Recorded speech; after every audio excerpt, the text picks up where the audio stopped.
Bienvenue dans Travail et moi. Aujourd'hui, je te propose d'écouter l'histoire de Pascal Guilloux. Pascal est artiste peintre, mais ça n'a pas toujours été son métier. Dans cet épisode, tu découvriras comment elle a pivoté à plusieurs reprises, guidée par l'envie d'avoir un impact positif sur le monde. Pourquoi elle a quitté le monde de la pub malgré le succès, les défis qu'elle a surmontés pour se reconvertir dans le développement durable, comment un accident a redéfini sa vie, et ses réflexions sur l'art, l'engagement et le sens du travail. Comme d'habitude, on parle de transition de carrière, de reconversion, de choix difficiles. Pas de conseils, pas de solution toute faite pour un épanouissement miracle, mais un récit de vie professionnelle, un parcours, une histoire où puiser ce que tu veux en fait. Je suis Sarah, consultante de carrière, j'accompagne dans leurs projets les femmes qui veulent réussir selon leurs propres termes. Et si cet épisode te plaît, n'oublie pas de laisser 5 étoiles ou un commentaire sur ta plateforme d'écoute et de le partager autour de toi. Allez, c'est parti!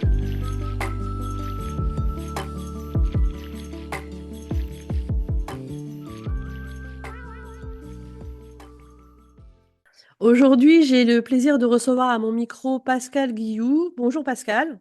Bonjour Sarah, Comment vas-tu Pascal aujourd'hui? parfaitement bien. Ok. Donc je vais te poser la première question que je pose à tous mes invités. Est-ce que tu peux te présenter sans dire ce que tu fais? Alors, je suis une femme de 51 ans, française. Je viens de Brest, en Bretagne. J'ai deux enfants, 20 ans et 17 ans. J'habite aux Pays-Bas depuis 20 ans. Maintenant, je suis mariée à un Néerlandais et j'habite près de Utrecht. Tu vis aux Pays-Bas depuis 20 ans et quand tu es venu t'installer aux Pays-Bas, quelle était la raison? C'était parce que ton mari est néerlandais ou tu es venu avant de le rencontrer? Non, je suis venue parce on habitait ensemble à Paris et que il a eu une opportunité professionnelle. Et que moi, j'étais à un moment où j'étais en transition professionnelle également. Donc, ça tombait bien. Et donc, on est venu avec notre premier enfant. Et on est arrivé à Amsterdam pour commencer des carrières nouvelles tous les deux. Et tu dis que tu étais en transition professionnelle, tu étais en transition entre quoi et quoi à cette époque? Alors, je travaillais dans la pub à Paris, chez Publicis. Et j'ai travaillé 5 ans. Et j'étais arrivée à un point où je me posais vraiment des questions sur ma contribution en tant que publiciste. Et ça commençait à gratter en fait. Voilà, donc je voulais avoir vraiment un impact, voilà, travailler pour apporter une contribution, avoir un travail qui ait du sens. Donc j'avais décidé en fait de quitter mon travail et ça tombait juste en fait après la naissance de mon enfant. Donc c'était un rythme, voilà, le rythme de la publicité ne me convenait plus vraiment. Donc j'avais décidé en France de suivre une formation universitaire vraiment donc scientifique, environnementale. Et j'ai eu la chance, en fait, quand mon mari a eu cette opportunité aux Pays-Bas, de trouver une formation équivalente à Amsterdam. Donc j'ai fait un master à l'Université libre à Amsterdam en gestion des ressources environnementales. Voilà, donc un switch complet du monde de la pub à des préoccupations environnementales. Et tu as dit que ça grattait sur ton poste dans la pub. Qu'est-ce qui te posait question en fait à ce moment-là? Ce qui me dérangeait, c'était d'une part en fait le fait que le rythme était vraiment effréné, euh, que mon application devait être absolue. Donc, on m'avait dit très clairement après la naissance de mon enfant, soit je reviens en temps complet et mon application est entière comme elle l'avait été, ou bien je peux décider de quitter. Voilà, donc c'était un peu, voilà, les bases étaient posées. Et par ailleurs, en fait, donc je travaillais pour un gros compte L'Oréal, L'Oréal Paris, et je travaillais à la coordination internationale. Et j'avais un rôle commercial, mais de production également, et voilà, de création de spots publicitaires pour L'Oréal dans des zones comme l'Asie, euh, pour pousser, par exemple, des produits comme de la coloration pour les cheveux. Et je me disais, en fait, je me demandais vraiment pourquoi, par exemple, on essayait de demander, d'influencer, par exemple, les femmes indonésiennes à se colorer les cheveux pour suivre des standards européens qui allaient nourrir des grosses entreprises. Donc il y avait vraiment une réflexion euh, presque existentielle sur la valeur de ce que j'apportais. Alors c'était un travail vraiment passionnant, une équipe de collègues soudés, on a vraiment on travaillait à fond et on rigolait aussi beaucoup. Mais c'est vrai que ça me nourrissait plus ce que je voulais vraiment faire dans ma vie, voilà ce que je voulais apporter au monde en fait. Bon, c'est très idéaliste, c'est très idéaliste, mais c'était vraiment un moteur pour moi pour faire une conversion professionnelle. Et c'était simultané ou proche, en tout cas, de la naissance de ton premier enfant. Donc, il y avait l'aspect purement organisationnel où l'entreprise, en gros, t'a dit, tu fais comme si tu n'avais pas d'enfant ou alors tu t'en vas. Mais est-ce que, justement, par rapport à ce questionnement existentiel, le fait de devenir parent, ça a aussi joué dans ta prise de conscience? Ça a joué, mais c'est vrai que c'est quelque chose que j'ai toujours recherché, je pense, lors de mes études également. J'ai fait en sorte de faire partie d'associations qui avaient une visée de coopération, d'entraide ou à un niveau international. Donc c'est quelque chose que j'ai en moi, je pense, depuis très longtemps, qui vient aussi de mon éducation. Voilà, donc c'est vrai qu'après, pendant mes études, je suis allée en école de commerce parce que c'était une voie qui me paraissait appropriée, que je pouvais le faire, voilà, et que je me suis vraiment amusée aussi. Donc j'ai un peu suivi le chemin qu'on m'avait proposé et que je trouvais intéressant. Mais à un moment, effectivement, oui, ma conscience environnementale a un peu commencé à se réveiller et à me dire que ce que je faisais n'était pas forcément ouais, ce que je souhaitais vraiment faire. Et donc à ce moment-là, vous arrivez à Amsterdam et toi tu reprends des études. Donc c'est des Mhm. études qui consistaient en quoi exactement? Alors, c'est un master scientifique sur la gestion des ressources environnementales. Donc, c'est-à-dire qu'on était amené à parler du changement climatique, de la ressource, de la gestion des eaux, la gestion de l'environnement naturel, qui est quand même très spécifique aux Pays-Bas. Il y avait de l'économie, de la biologie. Bon, voilà, j'ai vraiment acquis des bases pour comprendre en fait les enjeux environnementaux sous différents aspects et avec un background scientifique. Donc je n'avais pas du tout acquis pendant mes écoles de commerce, donc ce sont vraiment des études complètement différentes. Et c'est vrai que c'était aussi un switch que d'avoir une approche scientifique pour, euh, pour parler d'un sujet en fait. Et comment tu as pu justement faire ce diplôme qui est très scientifique? Parce que bon, il y a des choses qu'on peut acquérir un peu sur le tas, mais la biologie, c'est quand même très très spécifique, par exemple. Comment ça s'est passé? Est-ce que tu as pu rentrer facilement dans la formation? Et est-ce qu'au début, c'était...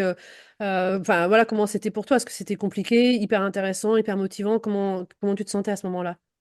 Alors, hyper intéressant et hyper motivant, puisqu'on était une équipe d'étudiants internationaux de tous âges. Euh, la formation, en fait, avait cet avantage d'être ouverte justement aux gens avec un background différent.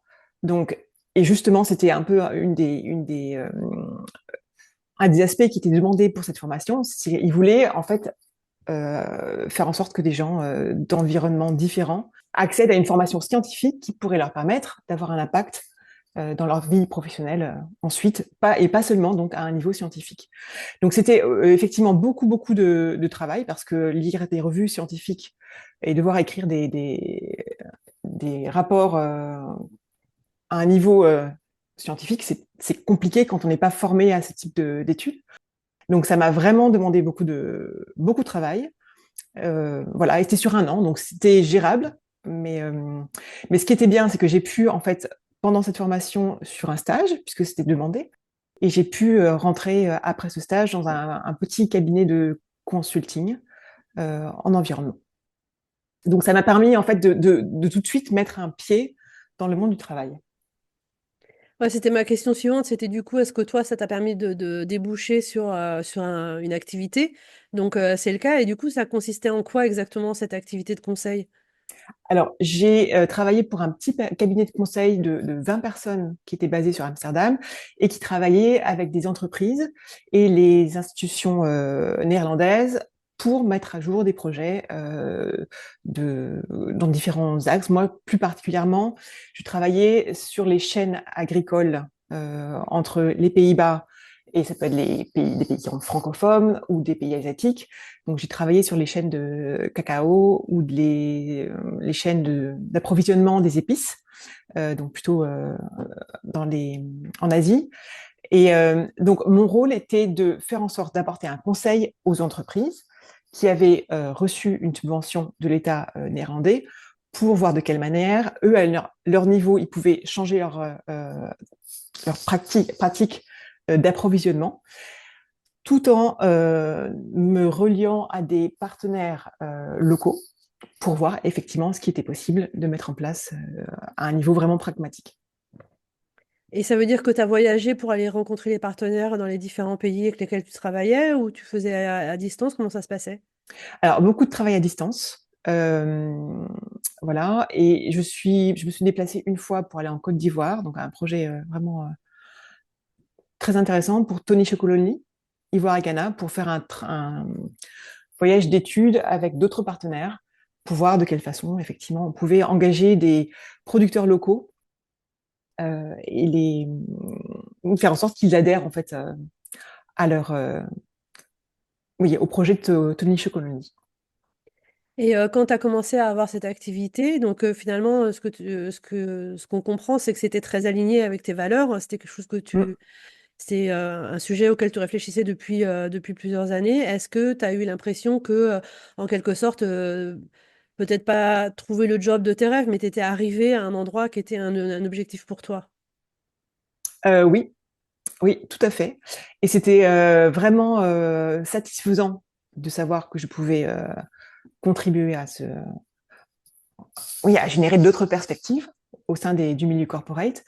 Après, c'est vrai que j'ai recommencé quand j'avais 32 ans, donc une nouvelle carrière.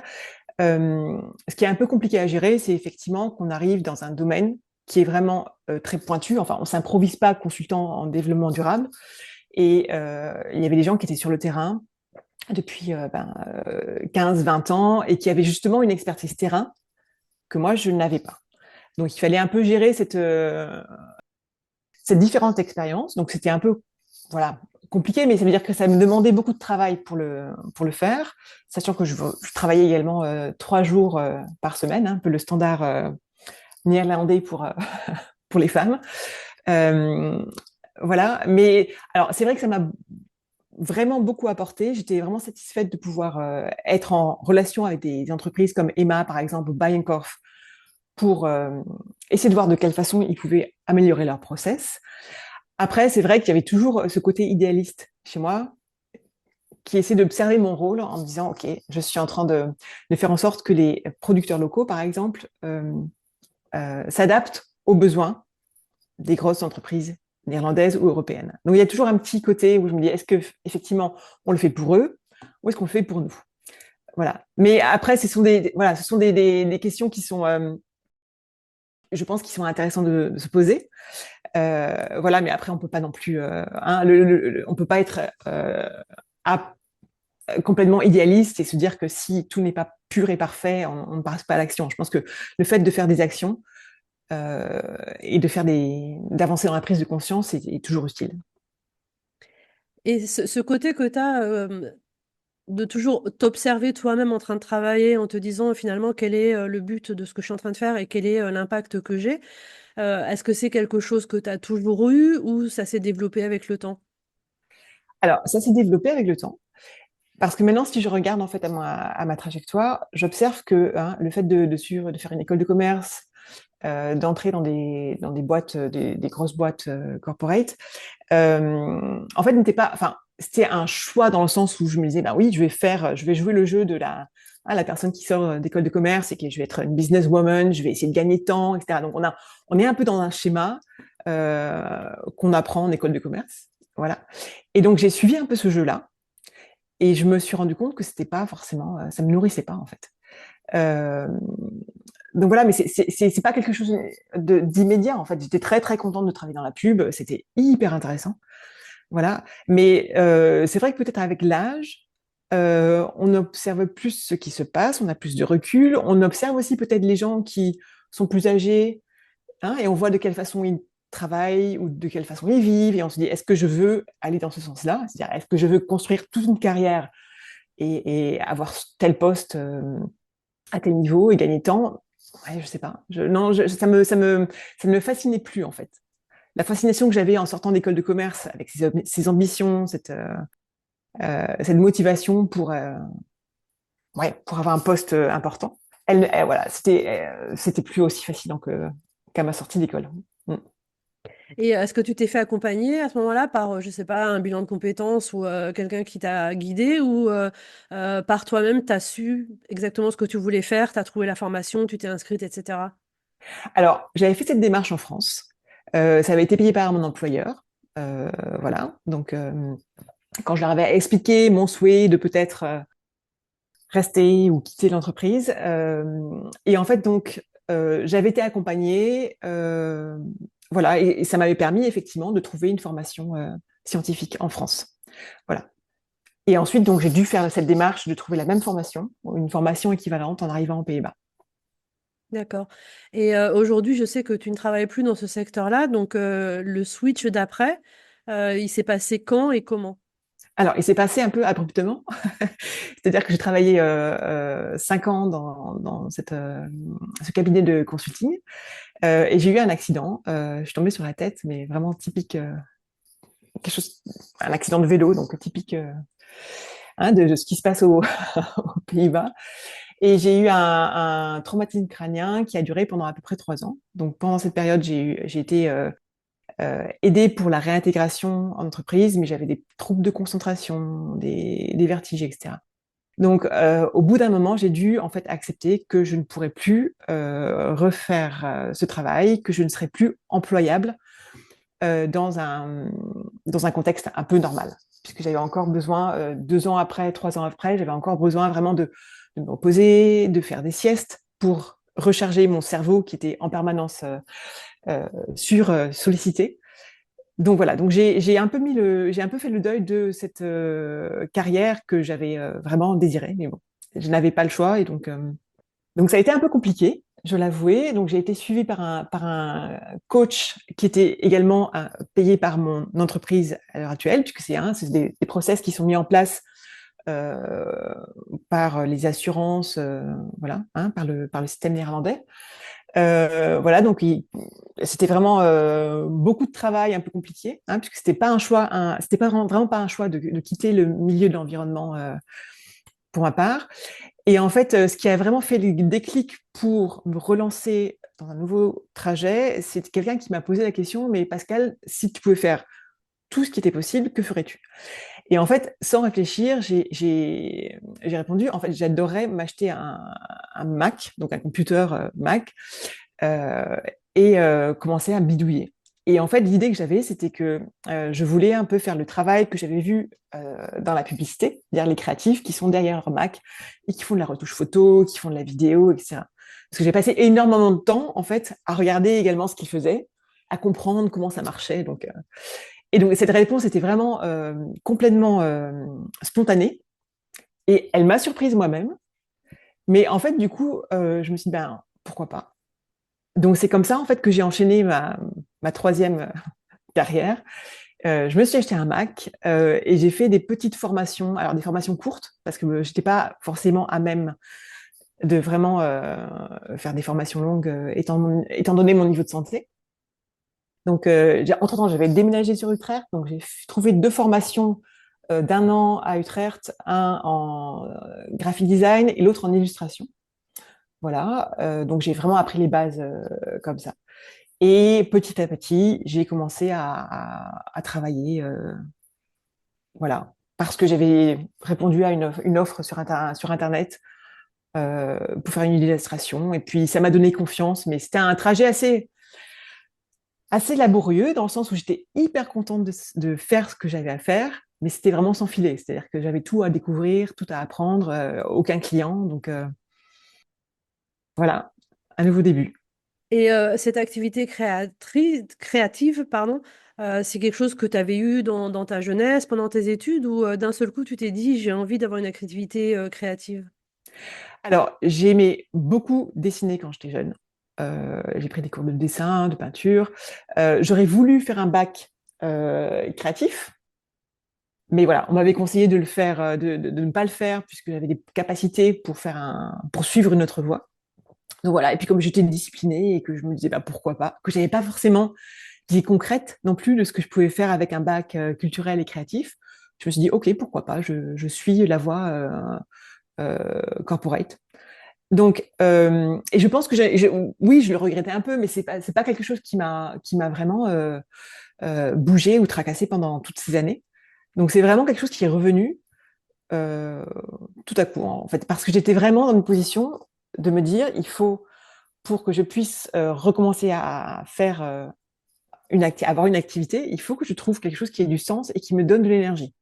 Donc, quand j'ai recommencé, c'était vraiment pas pour avoir des clients ou pour monter un business, c'était juste pour me dire, OK, je fais quelque chose qui me donne de l'énergie, dans lequel je pense que je peux me développer, qui va oui, qui va me satisfaire. Voilà, donc c'était vraiment la base pour moi.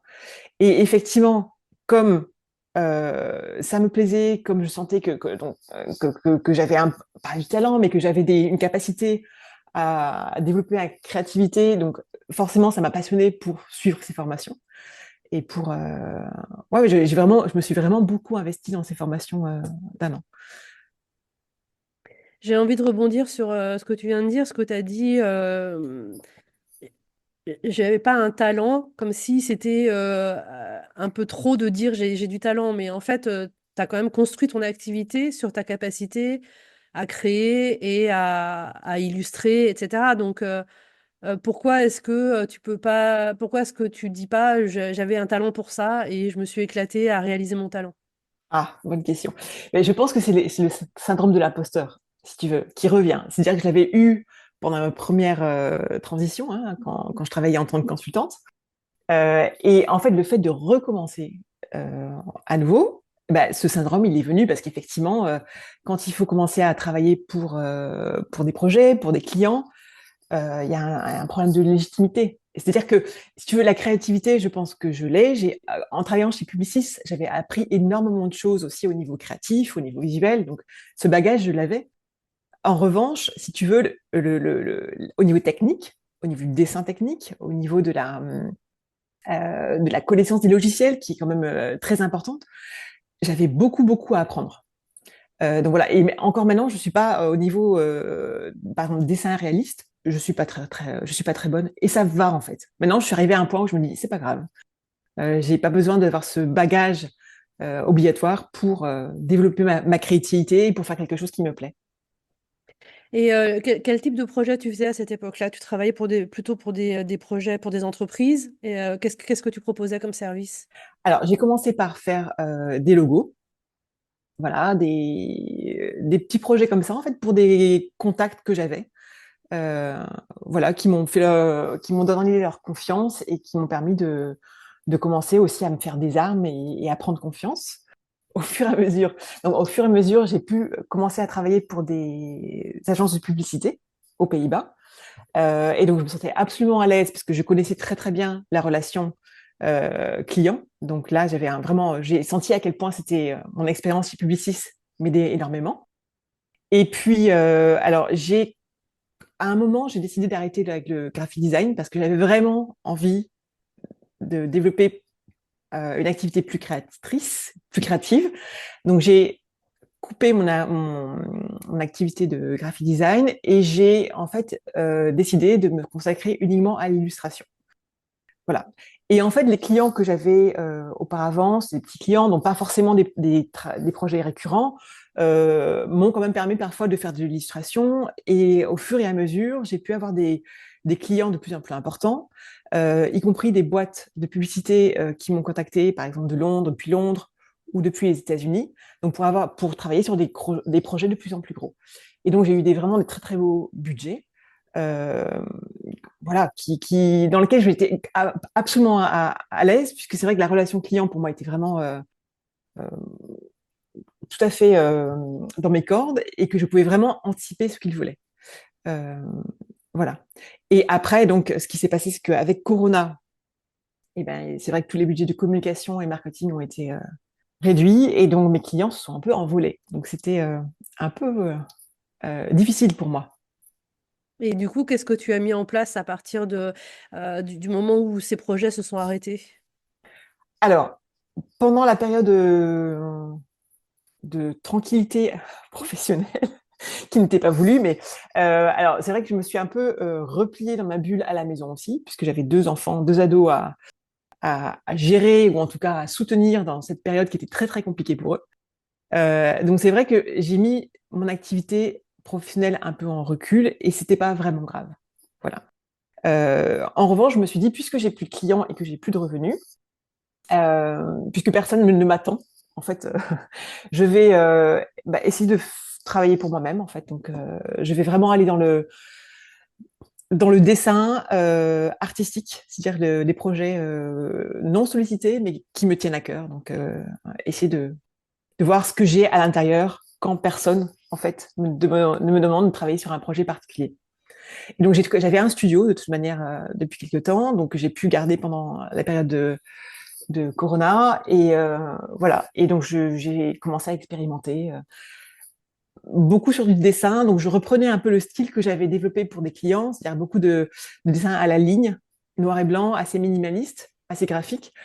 Et donc, voilà, je l'ai fait sur du grand format, à l'encre ou à la peinture, sur des grands papiers en craft. Donc, c'était vraiment expérimental. Et c'était juste pour voir ce que je pouvais développer au niveau artistique.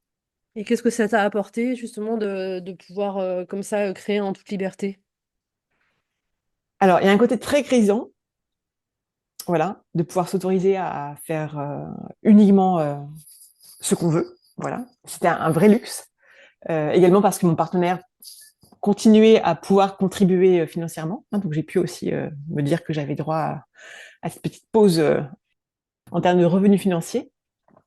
En revanche, c'est vrai que voilà, recommencer à nouveau et ne pas savoir du tout vers quoi aller, c'est un peu aussi déstabilisant.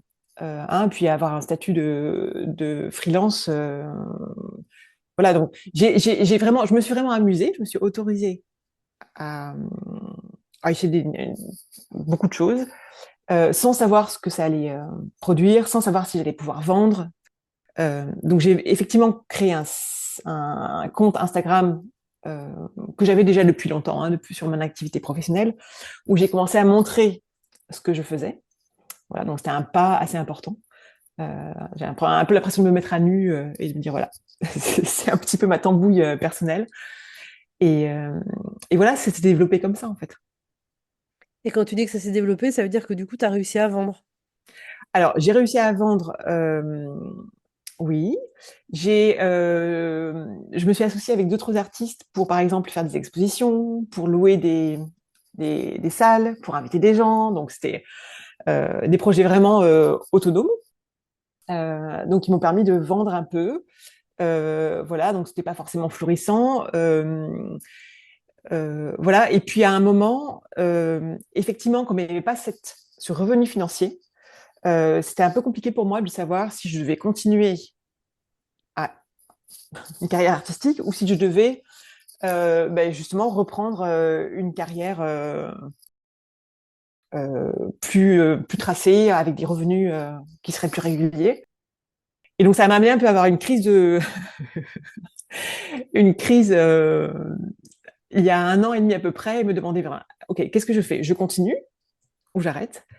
Et donc, je me suis dit que j'allais me donner la chance de me professionnaliser au niveau artistique, et j'ai postulé pour une école, en fait, vraiment sur un coup de tête, l'Académie Rietveld à Amsterdam. Voilà, et ça s'est passé très vite puisque la semaine d'après, j'ai eu un entretien online. Après 2 semaines, j'avais des entretiens sur place. J'ai apporté tout ce que j'avais en magasin, donc c'est de la céramique, du papier, de la peinture, etc., de la vidéo, donc des choses que j'avais fait aussi de façon autonome dans mon atelier. Et donc voilà, j'ai été prise. Donc c'était vraiment pour moi ouais, un soulagement et une reconnaissance très importante. Donc, il y a un an, j'ai recommencé une formation part-time à Amsterdam pour 5 ans. Donc, si je finis et j'ai vraiment l'ambition d'aller jusqu'au bout, j'aurai un bachelor. Donc, effectivement, la même formation que les jeunes commencent à 18 ou 20 ans, mais sur 5 ans. Voilà, puisque c'est en temps partiel. Donc aujourd'hui, ton activité, du coup, parce que les études, c'est part-time, et donc ton activité, c'est quoi? Qu'est-ce que tu fais? Alors, parallèlement, en fait, quand j'ai eu la réponse de Rietveld, j'ai aussi la chance d'avoir un coup de fil d'une galerie qui est basée à Londres, qui m'a appelé pour me demander si elle pouvait me représenter. Donc c'est vraiment tombé du ciel, enfin via des personnes que je connaissais, qu'elle a découvert mon travail par des travaux de commissionnés que j'avais fait pour d'autres personnes. Et en fait, donc, c'est une galerie qui est basée à Londres et qui a des antennes également à Hong Kong. Donc, régulièrement, elle expose mon travail pour une clientèle qui a de l'argent. Voilà. Et donc, ça me permet d'avoir des revenus plutôt réguliers. Alors, c'est pas immense, mais ça me permet d'avoir une base qui permet de payer mes frais, mon studio, etc. Et donc, par ailleurs, j'expose encore de temps en temps. Mais je veux dire que l'activité, enfin, les devoirs que je dois faire pour l'école prennent une place très importante. Donc, c'est vrai que le travail mon travail personnel, c'est-à-dire maintenant je fais de la peinture abstraite, je dois essayer de le caler dans mon agenda quand je ne suis pas en train de lire des livres pour l'école ou je ne suis pas en train de faire des projets, des vidéos, du son, des choses comme ça. Donc, c'est un peu, voilà, il faut un peu que je jongle entre ce que l'école exige en termes d'application et ce que je souhaite, moi, développer de mon côté. Tout à l'heure, on parlait du syndrome de l'imposteur. À quoi ça te renvoie quand une galerie londonienne te contacte pour te représenter en Europe, à Hong Kong et partout? Ouais. Alors, c'est une grande surprise, si tu veux. D'autant plus que c'est une galerie qui a vraiment des grands noms. Donc, moi, je ne fais pas partie des grosses pointures, mais je fais partie des artistes émergents. Donc, écoute, donc c'est une validation. C'est très agréable, mais c'est vrai qu'à un moment, notamment pendant la période de Corona, si tu veux, j'avais un intitulé sur mon compte Instagram où je disais j'étais encore illustratrice commerciale, etc. Et comme je faisais plus d'illustration, mais que je faisais vraiment du dessin artistique, j'ai eu aussi l'impulsion de me dire, bah, en fait, Pascal, tu es tout seul dans ton studio, tout le monde est un peu recroquevillé dans sa bulle à cause du lockdown. Donc, tu adores ce que tu fais, mais personne ne va commencer va venir te dire, bah, Pascal, maintenant, tu as le droit d'être une artiste. Donc, je me suis dit, bon, ok, Pascal, tu vas te donner le titre toi-même. Donc, j'ai changé l'intitulé sur mon compte Instagram et, euh, et je me suis dit, voilà, c'est bien. C'est bien. Donc, si tu veux, après, c'est vrai, hein, être un artiste, euh, oui, c'est pas vraiment un titre, c'est pas vraiment un diplôme. Je pense que c'est quelqu'un qui se voit artiste ou qui est jugé comme artiste. Mais c'est une notion qui est tellement subjective, quelque part, que maintenant, je suis relativement à l'aise de me présenter en disant, je suis une artiste. Voilà. Sans complexe. Donc voilà. Pour ce que ça veut dire aussi. Mais je l'assume, donc c'est bien. Du coup, artiste, c'est ton travail et souvent on oppose en fait travail et art, c'est-à-dire on associe au travail quelque chose de potentiellement pénible, avec comme quasiment seul objectif de subvenir à nos besoins ou même si on essaie d'avoir du sens, d'avoir de l'impact et tout, alors que on va envisager l'art comme quelque chose qui en quelque sorte prend possession de toi et qui a besoin de s'exprimer quoi qu'il arrive. Et est-ce que, comme tu disais aussi tout à l'heure, que tu avais beaucoup de travail à faire pour l'école, c'est des choses qui sont demandées, c'est pas toi qui décides de faire Mm. un truc ou pas.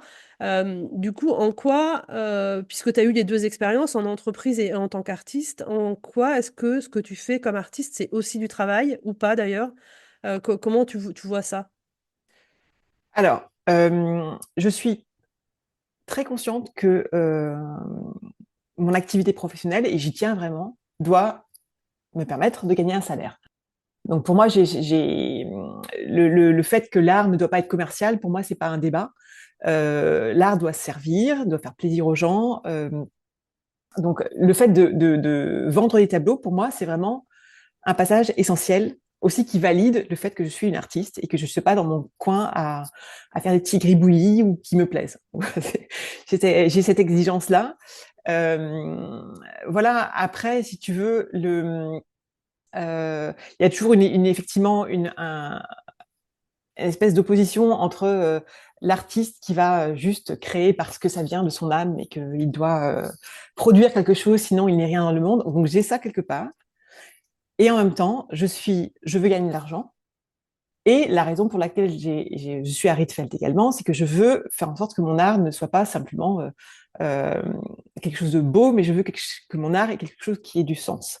Et ce qui est vraiment très intéressant à Rietveld, c'est que on n'est pas on n'est pas demandé de développer une technique. C'est-à-dire que je suis pas là pour apprendre à bien peindre ou à bien dessiner ou à faire du beau.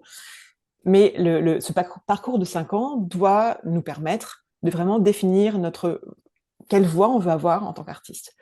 Et donc, il y a, là, ce qui est intéressant pour moi, c'est qu'il y a toujours ma petite voix idéaliste qui, qui vient me dire, mais Pascal, mais à quoi sert l'art? En fait, j'ai vraiment ce besoin d'être utile et de créer des choses qui ne sont pas seulement belles, mais qui ont du sens, qui peuvent bouger les gens, voilà. Et qui ne soient pas seulement élitistes. Donc pour l'instant, je suis à un trajet qui est un peu compliqué parce que je ne sais pas où ça va me mener. Peut-être que je vais continuer à faire de la peinture, peut-être que je vais faire de la performance, je ne sais pas. Mais j'ai vraiment ce besoin que mon art donc, me rapporte de l'argent et après qu'il ait une dimension vraiment de changement. Il y a deux choses sur lesquelles je voulais revenir. La première, c'est que tu as dit que tu devais vendre les tableaux, que tu étais vraiment artiste. Et en gros, ça m'a fait penser à est-ce que quelqu'un qui crée sans vendre est aussi un artiste ou pas? Ou est-ce que justement, artiste, c'est le moment où tes créations sont commercialisées, même si le terme n'est pas joli, mais voilà, c'est effectivement du commerce, quoi. Mm. Je pense que tout le monde peut se dire artiste. Il y a pas de diplôme. Enfin, tu peux faire un diplôme d'art, ça va pas faire de toi un artiste. Ce que je vois vraiment, c'est que par exemple, quand on étudie des artistes contemporains, euh, effectivement, qui sont renommés, etc., moi, je me demande vraiment parfois, mais est-ce que c'est vraiment de l'art? Est-ce que ça... Donc, si tu veux, cette notion-là d'être un artiste ou pas, je crois qu'il faut s'en libérer et se dire, si on se sent artiste, s'autoriser à l'être et voilà. Personne ne viendra dire à quelqu'un, adouber quelqu'un en disant, mais non, tu es un artiste, tu as le droit d'essayer d'expérimenter en tant qu'artiste. Personne. Donc, faut arrêter avec les petites voix dans la tête qui font blocage par rapport à ça. Et la deuxième chose, c'est quand tu dis que tu veux que ton art serve à quelque chose. Et je suis retournée sur ton compte Insta en préparant cet entretien et j'ai vu en effet les dessins que tu faisais de lignes, etc., qui étaient, je pense, majoritairement des femmes. C'était un art qu'on aurait pu qualifier de féministe dans ton approche et puis dans aussi ce que ça représentait. Maintenant, tu fais des paysages abstraits, du coup, et tu l'as dit toi-même, tu sais pas ce que tu feras plus tard, tu sais pas ce que ça va donner après la Rietveld et tout ça, mais pour toi, ça serait quoi un art engagé ou un art qui sert à quelque chose? D'ailleurs, est-ce que l'engagement est une façon de servir à quelque chose? Bonne question. Pour moi, j'ai vraiment cette culture d'engagement, en fait. Ah, ça vient de mes parents aussi, donc pour moi, c'est l'impact qu'on a sur le monde ou sur la société, c'est vraiment une façon de se définir, hein, d'être du bon côté peut-être des gens, je sais pas. Mais effectivement, alors les grands thèmes qui me préoccupent et pour lesquels je peux dire quelque chose, hein, j'ai une légitimité pour parler, c'est le féminisme et l'environnement. Il y a d'autres causes, mais je me sens moins à l'aise pour en parler parce que je me sens pas forcément touchée, si touchée, mais pas dans un sens direct. Et effectivement, ces préoccupations-là, ce sont des thèmes sur lesquels je travaille actuellement. Donc, on a toute une année, par exemple, de réflexion sur l'art et l'écologie. Et donc, ça veut dire que au sein de l'école, je travaille, par exemple, sur des rapports ou sur des vidéos, sur des moyens d'être en interaction avec les gens pour leur faire prendre conscience de certains sujets et les amener à une réflexion ou leur faire passer une émotion. Mais c'est vrai que quand on est au niveau de l'art, on a une position très différente que quand on est sur sur le terrain à interpeller des politiques ou faire de la communication vraiment directe vers une cible. Là, c'est un moyen plus détourné, mais pour moi, c'est vraiment important de voir de quelle façon je peux avoir ce message également et je peux le porter. Et du coup, ça va être dans, ce que ton art va représenter ou dans la façon dont tu crées ton art? Parce que ça par exemple, le rapport à l'écologie, il peut être vu de différentes façons. Tu peux communiquer sur des thèmes, écologiques ou tu peux produire ton art de façon écologique ou les 2 d'ailleurs. Donc est-ce que la réflexion, elle se situe à tous ces niveaux-là? Comment ça s'articule? Ouais. Alors pour l'instant, je ne suis pas au niveau des matériaux, mais si tu veux, je suis amenée effectivement quand tu parles d'un thème particulier, il faut vraiment que tout soit cohérent par rapport à l'intentionnalité. C'est-à-dire qu'effectivement, on parle d'environnement, mais quand on fait par exemple quand on est sur Internet pour créer des vidéos, etc., il y a aussi un aspect d'émissions carbone. Tout est interlié. Mais c'est vrai que pour l'instant, je me donne euh, le temps de vraiment faire cette recherche qui va un peu dans tous les sens. Donc pour l'instant, c'est pas, je suis absolument pas arrivée à trouver de quelle façon je veux communiquer et avec quels moyens. Mais c'est vraiment une recherche. Et il faut que je sois patiente, je pense, dans cette démarche. Donc aucune idée. Je sais pas de quelle manière ça va évoluer.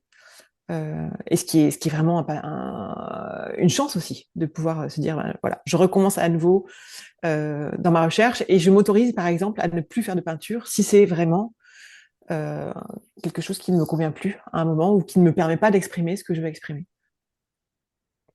Et à un moment, tu as évoqué, le fait que, enfin, tu as parlé un peu de la beauté, de ce qui était beau et cetera et le fait qu'on pouvait créer pour soi aussi quelque chose qu'on trouvait beau, mais que quelqu'un d'autre allait pas forcément trouver beau et justement, ce jugement de beauté, quelle place il a dans ta création?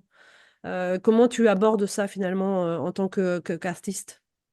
Alors, dans mon travail personnel, je suis ultra exigeante, c'est-à-dire que j'ai vraiment ma propre notion du beau ou de l'esthétique.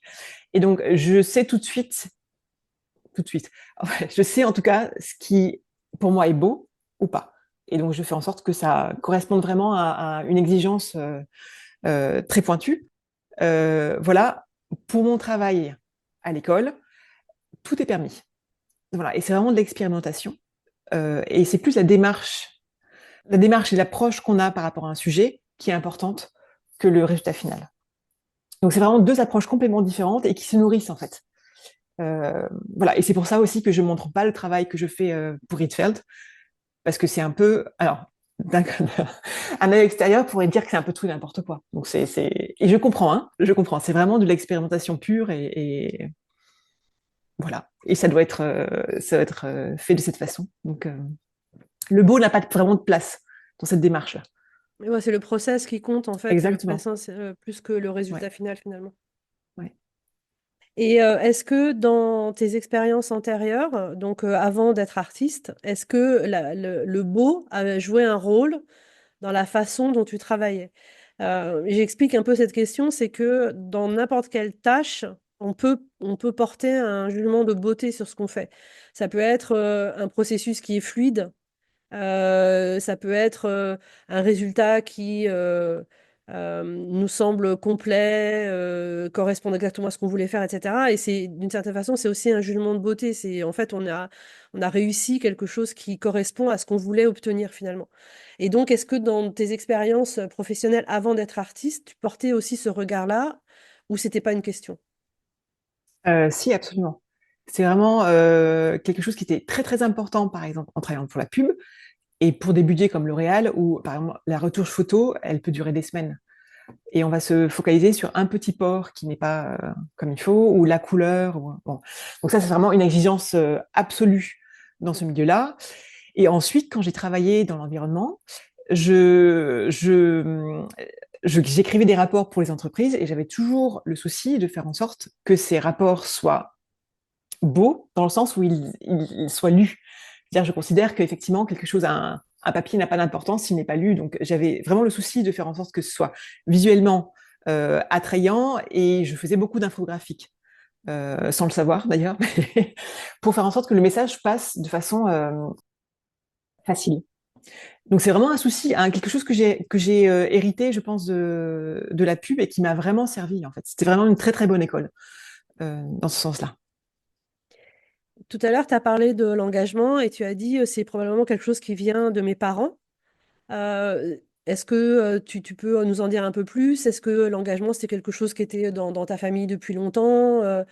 Est-ce que tu as commencé très jeune à vouloir t'engager aussi? Alors oui, mon père et ma mère venaient d'un milieu relativement modeste, agricole breton. Et mon père était vraiment engagé pour des coopératives de petits producteurs en Bretagne. Donc c'est vrai qu'il y avait une éthique euh, très très forte. Et on avait beaucoup de discussions à la maison. Je sais que quand je revenais à la maison manger, parce que j'allais pas à la cantine, en permanence, enfin à 1 heure, on écoutait France Inter et on discutait ensuite de l'actualité. Donc j'avais vraiment une conscience de ce qui se passe dans le monde et du fait qu'on doit être euh, actif dans la société.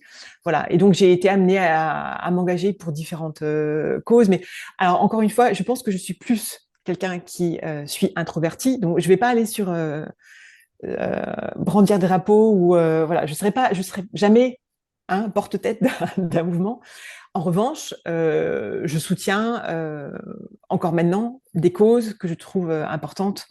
Parfois, c'est financièrement, parfois, c'est en envoyant des mails dans tous les sens pour faire bouger les choses, pour faire bouger les lignes. Mais c'est vraiment quelque chose qui me nourrit également, de m'engager. Et est-ce que, question subsidiaire, est-ce que tu penses que tu as transmis cette valeur-là à tes enfants?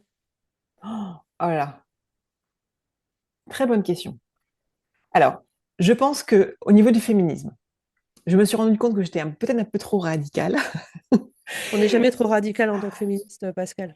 Non, en fait, dans l'éducation de mon fils, je me suis rendu compte que la façon dont je parlais des problèmes qui, qui touchent les femmes n'était pas forcément attrayante. Alors, je ne sais pas s'il faut être, tu vas être très pédagogique, mais je pense que j'étais un peu dans l'opposition et ce qui prouvait plutôt une réaction de sa part, de mon fils. Ce que je comprends. Donc, on était toutes les deux, ma fille et moi, à essayer de tenir tête à mon mari et mon fils de façon un peu, pas forcément très productive. Donc maintenant, je suis autant persuadée de la cause féministe et du fait qu'il y a des backlash actuellement. Donc, en revanche, je pense que ma démarche est différente. C'est-à-dire que je sais que les hommes, il faut qu'on les attire aussi à notre cause, qu'il faut qu'ils comprennent, qu'ils ne sont pas ennemis, voilà. Et par exemple, si tu veux, dans l'éducation de, de ma fille, c'est un détail, mais je sais que j'envoyais beaucoup de films, par exemple, sur Instagram, parce que parfois communiquer avec les ados, ça se passe par des plateformes comme ça, mais j'envoyais beaucoup de films sur le féminisme à ma fille pour lui dire, tu vois, sois une femme forte et bats-toi pour tes droits, et que je n'envoyais pas ces mêmes films à mon fils. Voilà, donc je me dis, en fait, il y a un problème, parce que il y a de fait un dialogue différent que je porte à ma fille que celui que je porte à mon fils. Et ça veut dire que mon fils n'est pas du tout au courant de l'information qu'a ma fille ou voilà, des problématiques que vivent les filles ou les femmes actuellement. Donc voilà, donc tu vois, ces causes-là, on est vraiment ouvert à la maison là-dessus. En revanche, je me rends compte que j'ai pas forcément été parfaite au niveau de l'éducation genrée, par exemple, dans la famille. Et au niveau de l'environnement, j'espère que ils ont vu notre implication, nous, en tant que parents, et qu'ils en portent quelque chose. Mais après, c'est vrai que l'influence des médias sociaux est assez forte. Et je vois par exemple pour mon fils, je pense qu'il est très au courant de ce qui se passe et de ces causes-là qui sont vraiment importantes. Mais je vois aussi qu'il est influencé, il peut être influencé par des masculinistes qui arrivent tout d'un coup sur son feed Instagram ou TikTok. Et je me dis, mais voilà. Donc voilà, je pense que j'ai fait ma part et après j'espère qu'ils auront les bases pour être les belles personnes dont le monde a besoin actuellement. Voilà. Ouais, je trouve que c'est une très belle description de la parentalité, on va dire ça comme ça. Mm. Et On arrive à la fin de cet entretien que j'ai trouvé vraiment passionnant pour le rapport entre l'art, le travail et la volonté de créer et d'engagement aussi, parce que c'est pas forcément des choses qu'on associe. Souvent, on voit l'art comme étant quelque chose un peu dans une tour d'ivoire déconnecté de la réalité du terrain. Et donc, je vais te poser la question que je pose aussi à tous mes invités et que tu interprètes vraiment comme tu l'entends. Si c'était à refaire.